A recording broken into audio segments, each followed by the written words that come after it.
नमस्कार विद्यार्थी मित्रांनो, एकाग्र अकॅडमीमध्ये तुमचं सहर्ष स्वागत आहे। बघू शकता की राज्यसेवा पूर्व परीक्षा लवकरच 28 सप्टेंबरला होणार आहे आणि त्या अनुषंगाने बघू शकता की प्रत्येक विषयाचे आपण PYP एनालिसिस करत आहोत।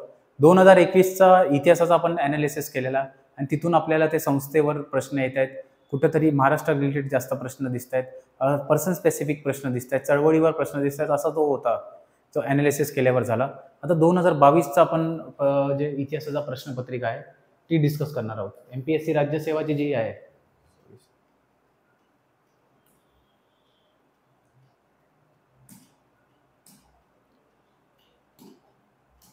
येस 2022चं जे इतिहासाचं हे आहे आपण ते डिस्कस करणार आहोत।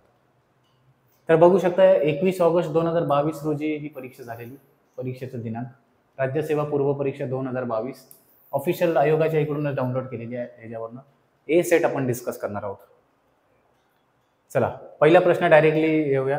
राष्ट्रीय पातळीवर All India States Peoples Congress ची स्थापना होण्यापूर्वी कोल्हापुरात जनतेच्या गाऱ्हाणा मांडण्यासाठी खालीलपैकी कोणती संघटना कार्यरत होती? लोकसभा, राज्यसभा, विधानसभा, परोपकारी सभा। आता काही लोकांनी तेव्हा काय मार्क केलं माहिती आहे, लोकसभा, राज्यसभा, विधानसभा हे तर सगळे हे आहेत कॉन्स्टिट्यूशनल हे आहेत, मग परोपकारी सभा सगळ्यांनी मार्क केलं।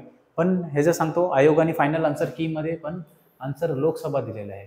लोकसभा म्हणजे जे आत्ताची लोकसभा बसते 3 आहे, लोकसभा म्हणजे लोकांची सभा असं त्याचं हे आहे। आणि कधी झालं की all India states people Congress हे स्थापन होण्याच्या पूर्वी कोल्हापुरात ऍक्टिव्ह होता। यस, कोल्हापूर रिलेटेड हा प्रश्न विचारण्यात आलेला आहे। नेक्स्ट, पुढील विजोड व्यक्ती ओळखा। डॉक्टर लारा डिसूजा, सुधाताई जोशी, साने गुरुजी, हिरवे गुरुजी। तर याचं योग्य उत्तर जे आयोगाने दिलेलं आहे साने गुरुजी आहे।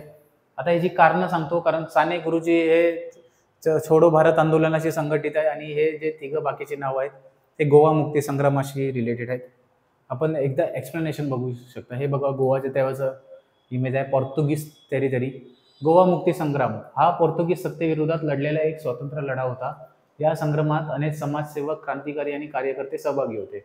आता डॉक्टर या श्रीमती लारा डिसूजा गोवा मुक्ती संग्रामात सक्रिय सहभाग, सुधाताई जोशी गोवा मुक्ती संग्रामाशी बघू शकता संबंधित आहे, हिरवे गुरुजी गोवा मुक्ती लढ्याशी संबंधित योगदान। आता साने गुरुजी काय यांचा गोवा मुक्ती संग्रामात थेट संबंध नव्हता, ते एक मोठे समाजसुधारक, शिक्षण तज्ञ व लेखक होते, परंतु त्यांचा सहभाग गोवा मुक्ती आंदोलनात नव्हता। लास्ट टाइम पण एक प्रश्न आलेला की लेखकचे जे पुस्तकांची नावं दिलेले आणि पुन्हा एकदा असाच प्रश्न विचारण्यात आलेला, त्याच्यात आन्सर होता शेतकऱ्यांचे असूल। म्हणून पॅटर्न बघ कसा आहे, 2021 मध्ये पण एक प्रश्न आला असा, 2022 मध्ये पण आला। पुढच्या वेळेला 2023चं पण आपण विश्लेषण करू, तेव्हा पण बघू की असा प्रश्न आहेत काय। म्हणजे हे संघटनावर आला, तो व्यक्तींच्या पुस्तकांवर आलेला, म्हणजे कुठेतरी त्यांचं लिटरेचर आणि हे सगळं लेखक आणि त्याच्यावर नाव आहे। चला 88वा प्रश्न जे आहे, 1957च्या स्त्री शिक्षण विषयक राष्ट्रीय आयोगाच्या अध्यक्षा कोण होत्या? अनुताई वाघ, शांताबाई दानी, दुर्गाबाई देशमुख, दुर्गाबाई भागवत। तर याचं योग्य उत्तर 1957चं जे आहे national commission for female education, बऱ्याचदा रिपीट झालेला आहे। मेन्समध्ये पण ऑब्जेक्टिव्हचे मेन्स आहेत, त्यात पण बऱ्याच हा प्रश्न आलेला आहे। डायरेक्टली आन्सर आहे PYQ मधनं झालेला आहे हा, दुर्गाबाई देशमुख। जे CD देशमुख होते, रिझर्व्ह बँकचे पहिले भारतीय गव्हर्नर, त्यांच्याच पत्नी आहेत दुर्गाबाई देशमुख। येस, 1957 साली भारत सरकारने स्त्री शिक्षणाची स्थिती तपासण्यासाठी आणि सुधारणा सुचवण्यासाठी national committees on women education स्थापन केली होती। या आयोगाच्या अध्यक्षपदी नियुक्ती करण्यात आलेली व्यक्ती दुर्गाबाई देशमुख होत्या। दुर्गाबाई देशमुख यांचं योगदान बघूया। त्या एक स्वातंत्र्य सैनिक, सामाजिक कार्यकर्ते आणि शिक्षण तज्ज्ञ होत्या। त्यांना स्त्रियांच्या शिक्षणाचा प्रसार आणि सामाजिक सुधारण्यासाठी मोठे कार्य केले। त्यांनी स्थापन केलेली संस्था आंध्र महिला सभा। हा पण प्रश्न बऱ्याचदा येतो की आंध्र महिला सभा कोणी स्थापन केली, तर दुर्गाबाई देशमुख, लक्षात ठेवायचे। ही महिलांचे सक्षमीकरणासाठी कार्यरत होती। त्यांच्या अध्यक्षतेखालील आयोगाने स्त्री शिक्षणासंबंधी अनेक महत्त्वाच्या शिफारशी सरकारला केल्या, ज्याचा पुढे शिक्षण धोरणावर प्रभाव पडला। Yes, clear. चला नेक्स्ट प्रश्न आपण घेऊया। डॉक्टर बाबासाहेब आंबेडकरांच्या पश्चात त्यांचे कोणते अनुयायी काँग्रेस सभासद झाले? RD भंडारे, राजाभाऊ भोळे, दादासाहेब रुपवते, बापूसाहेब राजभोग। तर असे होते की डॉक्टर बाबासाहेबांचा मृत्यू झाल्यानंतर त्यांचे जे अनुयायी होते वेगवेगळ्या पक्षात गेले। काही लोकांनी स्वतःची संघटना झाली, दलित पॅंथर होता, मग त्याच्यानंतर जे पक्ष बनत गेला। मग आत्ताचं बघू शकता की वेगवेगळे दलितांचे पक्ष आहेत, तसंच बघू शकता की त्याच्याच हे कुठेतरी होतं, डॉक्टर बाबासाहेब आंबेडकरांच्याच मृत्यूनंतर कुठेतरी फूट पडली आणि वेगवेगळ्या लोकांनी वेगवेगळ्या डायरेक्शन, काही काही लोक काँग्रेसमध्ये आले. मग प्रश्न असाच आहे की कुठल्यानी काँग्रेस जॉईन केली. मग ह्याचा डायरेक्ट आन्सर आहे ABC. हे बापूसाहेब राजभोग सोडून बाकी सगळ्यांनी जॉईन केली. त्यांच्याबद्दल एकदा बघून घेऊया. डॉक्टर बाबासाहेब आंबेडकर यांच्या निधनानंतर त्यांच्या काही प्रमुख अनुयायांनी राजकारणात वेगवेगळ्या मार्ग स्वीकारले. काहींनी काँग्रेसमध्ये प्रवेश केला तर काहींनी स्वतंत्र राजकीय चळवळ हे केली, जसं रिपब्लिकन पार्टी ऑफ इंडिया झाली. आणि हे सर्व खालील नेते काँग्रेसमध्ये गेले. R.D. भंडारे बाबासाहेबांचे अनुयायी आणि दलित चळवळीतील नेते होते, नंतर काँग्रेसमध्ये सामील झाले. आंबेडकर विचारसरणीचे नेते राजाभाऊ भोले होते, त्यांनी काँग्रेस पक्षात प्रवेश केला. आणि दादासाहेब रुपवते पण होते, समाजसेवक आणि राजकारणी, नंतर काँग्रेस पक्षात सामील झाले. आता हा भरपूर स्पेसिफिक प्रश्न आहे आणि जितका ॲनालिसिस आहे हा फक्त 20% लोकांचाच फक्त राईट आला असेल, ते पण तुक्क्यामध्ये, कारण 4 नावं आणि ऑप्शन पण एकदम हे, म्हणून हा डिफिकल्ट प्रश्नांच्या ह्याच्या सिरीजमध्ये टाकतो की 15 प्रश्नांपैकी आयोग प्रत्येक वेळेला 2 ते 3 प्रश्न थोडं डिफिकल्ट विचारतात आणि 10 ते 12 प्रश्न एकदम टॅकेबल असतात. त्यात पण सिली मिस्टेक करून मग लोक 8 पर्यंतच पोहोचतात. पण आपल्याला थोडा चांगला अभ्यास आणि विश्लेषण सकट आपल्याला 10 ते 12च हे करायचं आहे. जर बघू शकता की 5 विषय आहेत आणि तो ॲव्हरेज आपण चालला म्हणजे 6 विषय आहेत आणि 12चा ॲव्हरेज घेऊन चाललं तर 72 जरी प्रश्न हे झाले 144 आणि जर रॉंग 28चा समजा पूर्णच अटेम्प्टच केला पेपर, एक आपलं सांगतोय कारण सायन्समध्ये एवढं थोडं इश्यू होतो. पण जर 28 हे केलं तर 1/4 आहे, 7 प्रश्न चुकणार. 7 म्हणजे 14 मार्क गेलेच. 14 मार्क जर गेले तर 130 आणि 130 it's a very best score to crack the prelims. सध्याच्या बघू शकता की राज्यसेवा डिस्क्रिप्टिव्ह पॅटर्नवर होत आहे. तुम्हाला वेळच नाही आहे. 28 सप्टेंबर नंतर जे बघू शकता फर्स्ट वीक ऑफ ऑक्टोबर म्हणजे आन्सर की येईल, त्याच दिवशीला आन्सर कीला तुम्हाला स्कोर आल्याबरोबर तुम्हाला डायरेक्ट मेन्स आणि आन्सर रायटिंगची प्रॅक्टिस सुरू करायची आहे. नाहीतर या वर्षीचं मी सांगतो काय करणार आहेत पोरांना ज्यांचा डिस्क्रिप्टिव्हची तयारी मी सांगतो महाराष्ट्रात 90% लोकांची नाही आहे, ज्यांनी फॉर्म भरलाय. 10% लोकच आहेत, नाहीतर 10% लोक असे आहेत जसं म्हणजे आमचंच घ्या की आम्ही UPSCची तयारीवरनं MPSCवर आलोय, म्हणजे UPSC पण करतोय, मग आन्सर रायटिंगची प्रॅक्टिसचा अनुभव आहे. पण असे काय काय आहेत की जे MPSC नव्याने देत आहेत, आता पूर्वीचे जे ऑब्जेक्टिव्हवाले इकडे आलेले आहेत डिस्क्रिप्टिव्हमध्ये, त्यांनी काहीच अभ्यास केलेला नाही. 28 सप्टेंबर नंतर त्यांचा प्राईम फोकस 9 नोव्हेंबर आणि 30 नोव्हेंबर आहे, म्हणून तो 2 महिने वायाच नाही घालवायचा आहे. आयोगाच्या टाइम टेबलनुसार जानेवारी 2026 मध्ये मेन्स होणार आहे. मग आपल्याला ऑप्शनल सब्जेक्ट पण भरपूर इम्पॉर्टंट आहे. ऑप्शनल 500 मार्काचा आहे, सीधा 250चे 2 पेपर आहेत. म्हणून बघू शकता लगेच अभ्यास सुरू करायचा आणि स्वतःच्या मनात ते संभ्रम नसला पाहिजे कट ऑफचा, म्हणून टार्गेट असला पाहिजे 130+. आणि ती स्ट्रॅटर्जी पण आपण नंतरला डिस्कस करणार आहोत कशी आहे. मुंबईमध्ये खालीलपैकी कोणत्या 2 ठिकाणी ब्रिटिशांच्या काळात मिठाच्या पेट्या होत्या? छत्रपती शिवाजी महाराज टर्मिनल्स व वडाळा, भेंडी बाजार व वडाळा, चन्नी रोड व वडाळा, पनवेल व वडाळा. पनवेल मुंबईत येत नाही म्हणून हे तुम्ही काढून टाका. वडाळा इथं 100% होतं, 100% होतं. आता पण दिसणार. तुम्ही हार्बर लाईनवरनं जर मुंबईत राहत असेल तर प्रवास करणार तर तुम्हाला लेफ्ट साईडला ते दिसून जाईल. मग हे जर योग्य उत्तर आहे. छत्रपती शिवाजी टर्मिनल्सला पण तिथं नव्हत्या, ते सगळे शासकीय इमारती आहेत सर्व तिकडं. तर याचं योग्य उत्तर आहे भेंडी बाजार व वडाळा. येस, हा पण बघू शकता प्रिव्हियस इयर्स आयोगाने विचारलेला आहे. या पेपरवरनं एवढं कळतंय की जे आयोगाचे मेन्सचे पेपर आहेत ॲटलिस्ट 2015 पासून ते 2024 पर्यंतचे सगळे तुम्ही, म्हणजे आता जर 2 महिना तरी टाईम आहे, 1.5 महिना तरी टाईम आहे, ते सर्व आपण करून घेतलं पाहिजे. जास्त नाही आहे, किती मला वाटतं 500-600 प्रश्न असतील. रोज जरी तुम्ही बघू शकता की 50चा ॲव्हरेज घेतल्यावर 10 दिवसात एक सब्जेक्ट संपतोय. म्हणजे as a revision point of view हे करा. रोज 50 प्रश्न करायला 1 तासाच्या वर नाही लागणार, चला 2 तास घ्या. आता तर रिव्हिजन मोडमध्ये तुम्ही असणार, म्हणून हे सगळं करणं गरजेचं आहे. नेक्स्ट म्हणजे एकदा हे बघूया. ब्रिटिशकालीन मुंबईमध्ये मीठ ही एक अत्यंत महत्त्वाची वस्तू होती जी सरकारच्या नियंत्रणाखाली होती. मीठ उत्पादन व विक्री या गोष्टींवर सरकारने कठोर निर्बंध घातले होते कारण त्यावर सॉल्ट टॅक्स लावला जात होता. वडाळा परिसरात सॉल्ट पॅन्स मोठ्या प्रमाणात होते, म्हणजे मीठागृह. येथे ब्रिटिश सरकारने मीठ साठवण्यासाठी आणि वितरणाची व्यवस्था केली होती.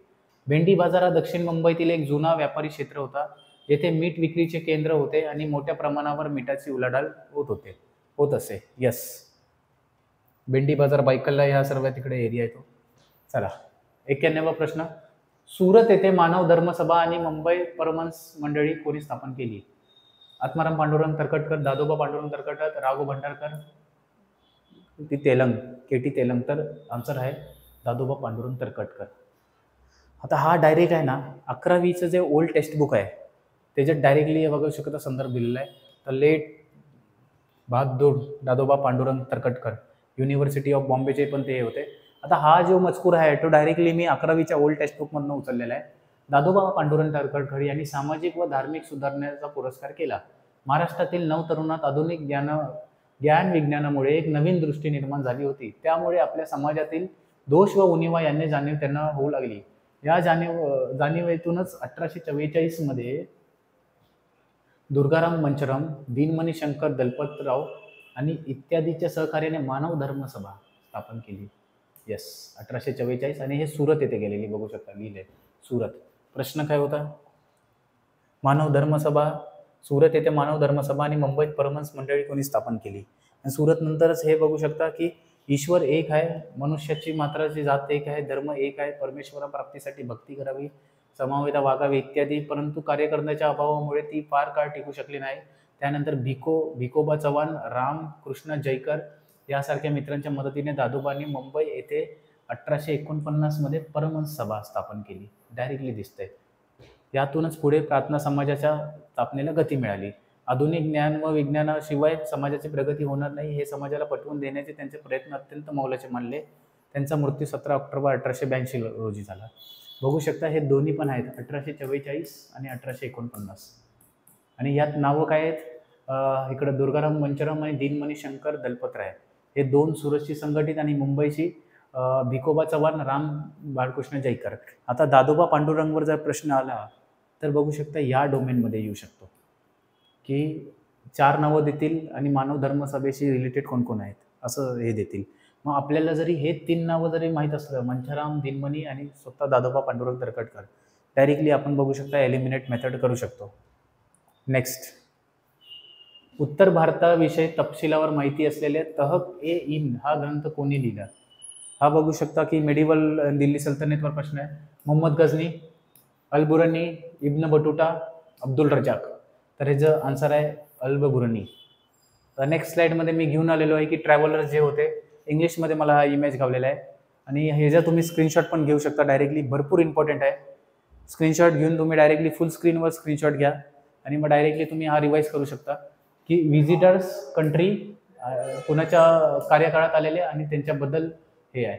मग ॲम्बॅसिडर ऑफ सेल्युलिकस, चंद्रगुप्त ह्याच्यात जे ॲम्बॅसिडर आलेले ग्रीक ॲम्बॅसिडर ज्यांनी इंडिका नाव लिहिलं बुक, मेगास्थेनिस होते. फा इन चायनाचे चंद्रगुप्त 2च्या वेळेस आलेले आणि रेकॉर्ड ऑफ बुद्धिस्ट किंगडम्स त्यांनी एक पुस्तक लिहिलं.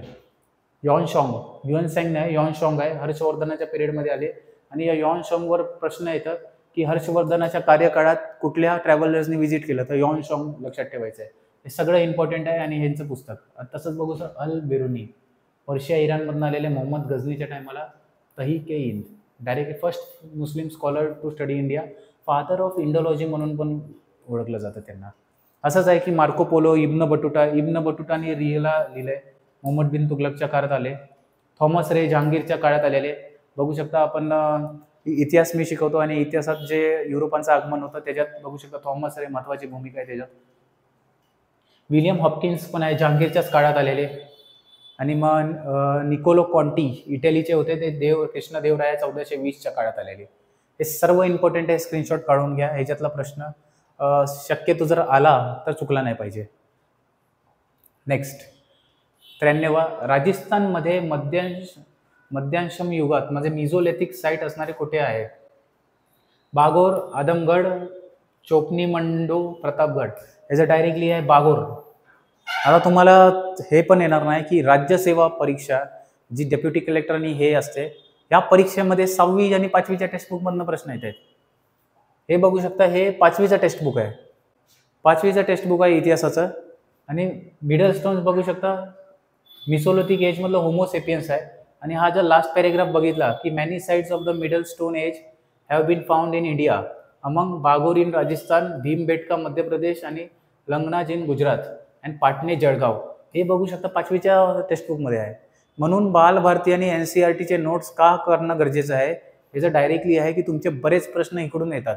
डायरेक्टली बघू शकता बागोर राजस्थान 5वीचं टेक्स्टबुक आहे. आणि प्रश्न पण बघा कसं विचारलंय. लार्ज मेझोलिथिक साईट इन राजस्थानमध्ये बागोर खतम. यस. नेक्स्ट, महाजनपदे आणि राजा, काशी, कोसल, मगध, वत्स. आणि हे आता मला एवढं तर माहिती आहे की मगधमध्ये तर बिंबिसार काहीतरी होते. सीचा एक, यस, सीचा एकच जागेला आहे. आन्सर हाच आहे. म्हणजे एक दोन तर आपल्याला लक्षात पाहिजे. पूर्ण चार्ट तर आहे आपल्याकडे, पण बघू शकता की मग वत्समध्ये आहे उद्यान, राजा उद्यान, कोसलमध्ये प्रसेनजित आणि काशीमध्ये अश्वसेन. आता हे पण लक्षात ठेवायचं. बघू शकता एक चार्ट आणलाय, ह्याचा तुम्ही स्क्रीनशॉट घेऊ शकता डायरेक्टली. हे पूर्ण मी एक्सप्लेन करत बसणार नाहीये. तुम्ही डायरेक्टली पॉज करा, फुल स्क्रीन करा, स्क्रीनशॉट घ्या. आता हे बघू शकता, ह्याच्यात मी सगळं दिलंय. महाजनपद, त्याची राजधानी, म्हणजे आता मॉडर्न डे त्या जिल्ह्याचं नाव काय आहे आणि त्यांचे कामं आणि हे सर्व आहे. किंग कोण होते म्हणजे तेव्हाचे राजा. जसं आपण बघू शकता कोसल, श्रावस्ती त्याची कॅपिटल होती, आत्ताचं ईस्टर्न उत्तर प्रदेश, प्रसनजित. वत्स पण होता, वत्स त्याची राजधानी कौशंबी, अलाहाबाद उत्तर प्रदेश जे आत्ताचा प्रयागराज आहे, उद्यान राजा होता. त्याच्यानंतर अजून काय होतं, मगध, राजागिरी, पाटलीपुत्र सध्याचा हे आहे, साऊथ बिहारमध्ये आहे, बिंबिसार आणि अजातशत्रू. यस. आणि काशी, वाराणसी, रायवल ऑफ कोसला, इथं थोडं हे झालंय, राजाचं नाव पाहिजे इथं, आणि काशीवर प्रश्न आला. हे सगळं जे आहे 16 महाजनपद, 16 महाजनपदाचं कॅपिटल आणि त्यांचे राजे, हे बघू शकता. डायरेक्टली इथून पूर्वी पण प्रश्न आलेले आहेत. इथून पूर्वी प्रश्न असा होता की महाजनपद आणि त्याची राजधानी विचारलेला, इथून पूर्वीचं ह्याच्यात. आत्ता विचारले महाजनपद आणि राजा, कॅपिटल नाही विचारलंय. आता नेक्स्ट टाइम मला काय वाटतंय की काय विचारलं जाऊ शकतो, महाजनपद आणि आत्ताचं कुठे आहेत काय हे. फॉर एक्झाम्पल आता बघू शकता हे अश्मकामा, पैठण, गोदावरी व्हॅली. आता कुणाला हे माहिती आहे, किती लोकांना माहित होतं तुम्हाला. असं का करून जे आहे ते गोदावरी व्हॅलीमध्येच आहे. अवंतीलाच आपण बोलू शकतो उज्जैनी, जे वेस्टर्न ऑफ MP आहे तिथं आहे. मग हे जे आहे ते आपल्याला डायरेक्टली विचारू शकता. गांधारा तक्षशिलामध्ये त्याची राजधानी. यस. नेक्स्ट, वीरा शिंदे कामाची नोंद घेऊन बडोदा सरकारने 32-33-1932 कोणता पुरस्कार देऊन गौरवण्यात आला. सामाजिक पुरस्कार, दलित मित्र, दलित साथी, रावसाहेब. हा प्रश्न आयोगाने सेकंड आन्सर की मध्ये हॅशटॅग लावलाय. त्याचं कारण आहे की दलित मित्र आणि दलित साथी याच्यात कन्फ्युजन आहे. काही संदर्भात दलित मित्र पण आहे, काही संदर्भात दलित साथी पण आहे, म्हणून आयोगाने हा प्रश्न कॅन्सल केलेला आहे. चला नेक्स्ट प्रश्नाकडे जाऊया. 96 नंबर, छत्रपती शाहू महाराजांनी शाळेत न पाठवलेल्या मुलांच्या पालकांना प्रत्येक महिन्याला किती दंड आकारण्यात आदेश दिला. 2 पैसे, 3 पैसे, 5 पैसे, 10 पैसे. हा प्रश्न पण आयोगाने कॅन्सल केलेला आहे. पहिला प्रश्न माहीत असेल, कोल्हापूरच्या ह्याच्यावरच विचारण्यात आला. सेकंड प्रश्न पण छत्रपती शाहू महाराजांच्याच रिलेटेड विचारण्यात आलेला आहे. म्हणून बघू शकता की एक जर संस्था पकडली आयोग त्याच्यावरच भरमसाठ प्रश्न विचारला. डायरेक्टली जाऊया नेक्स्ट प्रश्नाकडे. 97, 18 जुलै 1947 रोजी ब्रिटिश पार्लमेंटने कोणत्या कायद्याला मान्यता दिली. भारतीय फाळणी कायदा, भारतीय स्वतंत्र कायदा, घटना मसुदा कायदा, घटना दुरुस्ती कायदा. 18 जुलै, ते ॲक्च्युली 19 जुलै पाहिजे का 17 जुलै, हे डेटमध्ये थोडा इश्यू आहे, पण ठीक आहे, डेटचा काही एवढा हे नसतो, ऑथेंटिकच डेटा असणार. तर 1947 बघू शकता की भारत पाकिस्तानची फाळणी झालेली, पण बघू शकता की असं पार्टिशन ॲक्ट काहीच नव्हता, कॉन्स्टिट्युशनल पण नव्हता, अमेंडमेंट पण नव्हता. डायरेक्टली आहे भारतीय स्वतंत्र कायदा. आन्सर क्रमांक 4. 8वीचं जर तुम्ही टेक्स्टबुक खोललं बालभारतीचं तर डायरेक्ट डेटा आहे बघा. 8वीच्या टेक्स्टबुकचं मी डायरेक्टली आणलेलं आहे. इंडियन इंडिपेंडन्स ॲक्ट 18 जुलै 1947 on the basis of Mountbatten plan, Indian independence act was passed in British parliament. Yes, Indian independence act 18 जुलै 1947. इंडियन इंडिपेंडन्स ॲक्ट 18 जुलै 1947. डायरेक्टली 8वीच्या टेक्स्टबुकमधनं प्रश्न आहे. राज्यसेवक ते पण मगाशी 6वीच्या टेक्स्टबुकमधनं होता. येस. भारतात चंद्रशेखर आझाद आणि सरदार भगतसिंग यासारख्या क्रांतिकारांनी हिंदुस्थान सोशलिस्ट रिपब्लिकन असोसिएशन नावाची संघटना कुठे स्थापन केली. मुंबई, नागपूर, कोलकाता, दिल्ली. महाराष्ट्राशी भगतसिंगचा जास्त काही डायरेक्टली संबंध येत नाही. आणि ब गेला, आणि ब जर ऑप्शन कापला तर बघू शकता हे दोनच राहत आहे. कलकत्ता आणि दिल्ली दोघांशी संबंधित आहेत, पण तिथे चंद्रशेखर आझाद पण आलेले आहेत. मग बट ऑब्विसली आहे की कुठल्या तरी 2 जागेला होणार काय संघटना, कुठली पण स्थापना, संघटना कुठली पण एकच जागेला स्थापना होते. मग हा लक्षात ठेवलं पाहिजे की where was the established by, म्हणजे कुठली पण जर कुठला मुवमेंट असेल तर एकच ठिकाणी साजरा होतो आणि ह्याचा आन्सर आहे फक्त दिल्ली.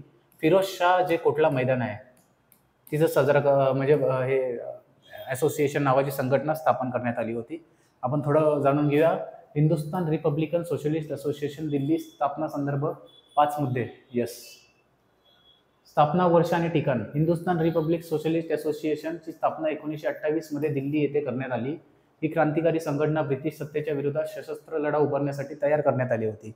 पूर्वीचे नाव होते हिंदुस्थान रिपब्लिक असोसिएशन, या नावाने ओळखली जात होती. 1924 मध्ये कानपूर येथे स्थापन झालेली होती. म्हणजे पूर्वी 1924 मध्ये हिंदुस्थान रिपब्लिकेशन असोसिएशन स्थापन झालेली, त्याला सोशलिस्ट प्रिन्सिपल देण्यात आला 1928 मध्ये. यस. समाजवादी कल्पना 1928 मध्ये या समाजवादी स्वीकारल्यामुळे सोशलिस्ट हा शब्द नव्याने जोडण्यात आला आणि त्याचं नाव असं करण्यात आले. आणि एक समाजवादी प्रजासत्ताक स्थापन करणे या संघटनेचे हे होते. आणि त्याचे प्रमुख नेते बघू शकता भगतसिंग, चंद्रशेखर आझाद. चंद्रशेखर आझादनी बघू शकता डायरेक्टली स्वतःला गोळी मारलेली आणि आत्महत्या केली. आत्महत्या नाही, ते लढत होते आणि मग लास्ट गोळी राहिलेली आणि त्या लास्ट गोळीनी त्यांचं हेच होतं की ते ब्रिटिशांच्या गोळीशी मरण्याचं त्यांचं हे नव्हतं, म्हणून त्यांनी स्वतःला गोळी मारून घेतली. सुखदेव थापर, राजगुरू, बटुकेश्वर दत्त. भगतसिंग, सुखदेव, राजगुरू यांना बघू शकता 23 मार्च 1931 रोजी फाशी झालेली. बटुकेश्वर दत्त बघू शकता ते संसदमध्ये जे बॉम्ब टाकला ज्यात भगतसिंग पण पकडले गेलेले त्यात बटुकेश्वर दत्त होते. या क्रांतिकाऱ्यांनी सॉन्डर्स हत्याकांड आणि दिल्ली असेंब्ली बॉम्बस्फोट हे जे बघू शकता या संबंधित आहेत. चला. 1757च्या प्लासीच्या लढाईनंतर इंग्रजांनी मीर जाफरला कोणत्या नवाबाचा प्रांत म्हणजे कोणत्या प्रांताचा नवाब केला? मद्रास, बंगाल, बिहार, ओडिसा. तर डायरेक्टली आन्सर आहे याचं, सॉरी बिहार नाही, बंगाल आहे. बंगाल. 1757 प्लासी तुम्हाला माहित असेल कुणाची लढाई झाली? इंग्रज वर्सेस म्हणजे रॉबर्ट क्लाइव्ह वर्सेस डायरेक्टली होतं आपले सिराजुद्दौला. आणि सिराजुद्दौलाचे जे हे होते मेन जे कमांडर ते होते मीर जाफर. पण मीर जाफरनी केलेली गद्दारी आणि म्हणून मग सिराजुद्दौला जे बंगालचे नवाब होते ते डायरेक्टली पराभूत झाला आणि मीर जाफरला नवीन नवाब म्हणून नियुक्त करण्यात आले. चला. शेवटचा प्रश्न. 1206 ते 1290 या काळात राज्य केलेल्या गुलाम घराण्याची स्थापना कोणी केली? मोहम्मद गझनी, मोहम्मद घुरी, कुतुबुद्दीन ऐबक, इल्तमुश. आता घरानं एकच कोणतरी स्थापना करणार म्हणजे हे मल्टीलायनर्स ऑप्शन काढून टाका. मग आता ऑप्शन ए आणि सी मध्येच फक्त हे आहे. ऑप्शन ए काय मोहम्मद गझनी आणि सी आहे कुतुबुद्दीन ऐबक. तर गुलाम घराणे आहे ज्याला बोलतो स्लेव्ह डायनेस्टी, त्याचं उत्तर आहे कुतुबुद्दीन ऐबक. आपण एकदा जाणून आपण त्याच संदर्भात एक हे बघणार आहोत. बघू शका दिल्ली सल्तनेट जे स्लेव्ह डायनेस्टी आहे ते 1206 ते 90. मग खिलजी आलेत 1290 ते 1310, 1320, 1320 ते 1412 तुगलक, 1451 सय्यद आणि मग लोधी आणि मग 1526 पानिपतची पहिली लढाई झाली. यस. आपला अकबर आणि ह्याच्यामध्ये लोधीमध्ये. यस. आणि बघू शकता हे सर्व लिस्ट दिलेली आहेत. फर्स्ट सुलतान कुतुबुद्दीन ऐबक होते. फर्स्ट वुमेन रूलर म्हणजे महिला रझिया सुलतान 1236 ते 40. हा पण स्क्रीनशॉट तुम्ही काढून घ्यायचा आहे. स्क्रीन पॉज करायचे, स्क्रीनशॉट काढायचा आहे. आणि बघू शकता हे सर्व जे प्रश्न आहेत ते ऑफिशियल आन्सर की आहेत. 95 आणि 96 नंबरला हॅशटॅग मारलेला आहे म्हणजे कॅन्सल करण्यात आलेलं आहे. म्हणजे 13 प्रश्न वैध ठरलेले आहेत. 13 पैकी 10 इझिली टॅकेबल आहेत. त्या 10 मधले पण तुम्हाला म्हणजे 3 प्रश्न तर डायरेक्ट 6वी, 8वी, 11वीच्या पुस्तकातून आलेले आहेत. तर या संदर्भात बघू शकता 2022चा ॲनालिसिस संपलेला आहे. ह्याच्यात एक आपण बघतोय की महाराष्ट्राच्या इतिहासावर भर देण्यात आलेला होता आणि नॅशनल मुवमेंटवर पण भर देण्यात आलेला होता. एन्शंटमधनं एकच प्रश्न विचारला, तो पण बालभारतीमध्ये आपल्याला भेटला. मिडिवलमधले बघू शकता अजून एन्शंटमधला महाजनपदावर आपल्याला प्रश्न बघायला भेटला आणि मग मिडिवलवर डायरेक्ट कुतुबुद्दीन ऐबकवर प्रश्न विचारला गेला. आणि 3 सोडले तर 12 प्रश्न हे मॉडर्न हिस्ट्री आणि महाराष्ट्र रिलेटेड आहेत. हे आपण या ॲनालिसिसमध्ये बघितलं. पुढच्या वेळेला आपण 2023चा पेपर घेऊन येणार आहोत. सध्यासाठी आपण इथंच थांबूया. जय हिंद, जय महाराष्ट्र.